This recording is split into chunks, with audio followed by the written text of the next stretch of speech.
I want to talk about the G4 Mirror Mac. This is a version that's single core, although they did make these with dual core. This is a 1.2 gigahertz G4. It has 256 megabytes of RAM, a 80 gig hard drive.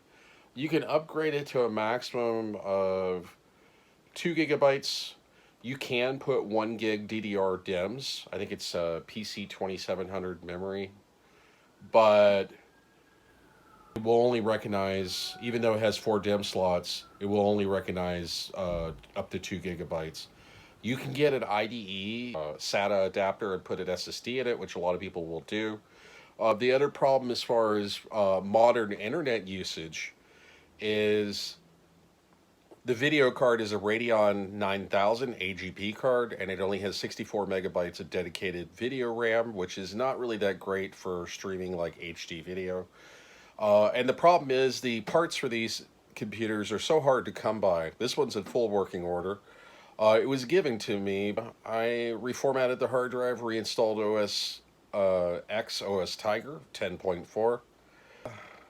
Let's take a look at it, shall we?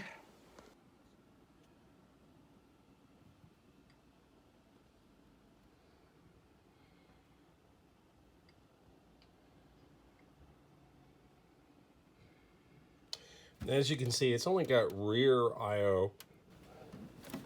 As you can see, it's only got 2 USB ports, a FireWire, Ethernet, dial-up modem, audio in and out.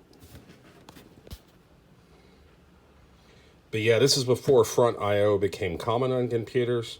So even if you were to modify the case, and also the really cool thing is the design of the back plates and the back plate underneath.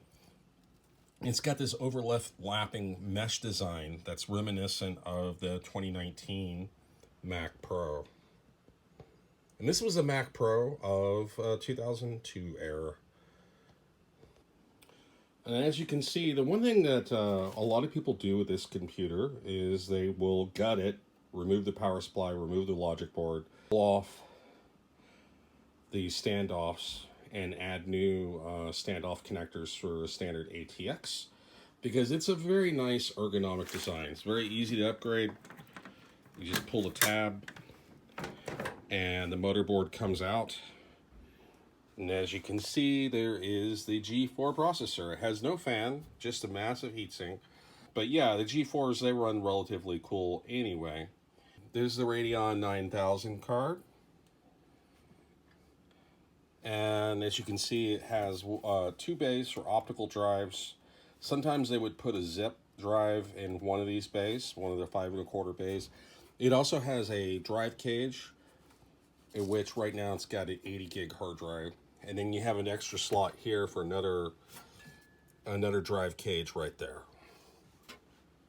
So, and then there's the proprietary power supply. But a lot of people, what they'll do is they'll gut the power supply and they'll put in the guts of a standard power supply and rewire the case.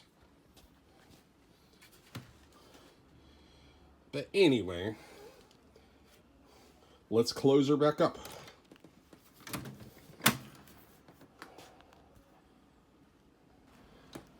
Powering it on, because it has a subwoofer built in. It's got its massive subwoofer speaker built in, and it reverberates through the whole case. It sounds awesome. It'd be a great jukebox for playing MP3s.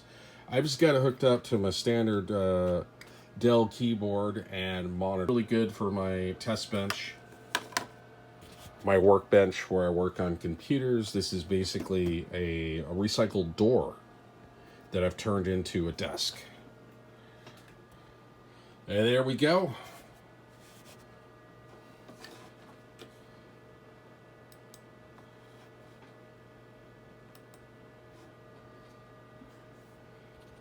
(10.4.11). It's running a 1.25 gigahertz PowerPC G4. I can't remember offhand what the L1 and L2 cache is, but anyway, and it has 256 megabytes of DDR RAM. That's DDR1. But it's got iLife and Fox 10.4 installed on here, but of course, if you want to browse the internet with this thing, you want to upgrade the RAM to the max 2 gig. And it'd also be better if you put an SSD in this thing, and then also upgrade to a better graphics card that has at least 256 megabytes of dedicated video RAM. They do have them, but they're kind of scarce.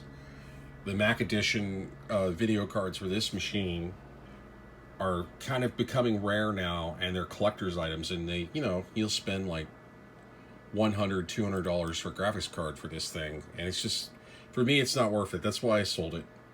But yeah, this has been a Steampunk Tech video. If you liked what you saw, please rate, comment, and subscribe. You have a nice day, and I will see you in 25 billion years.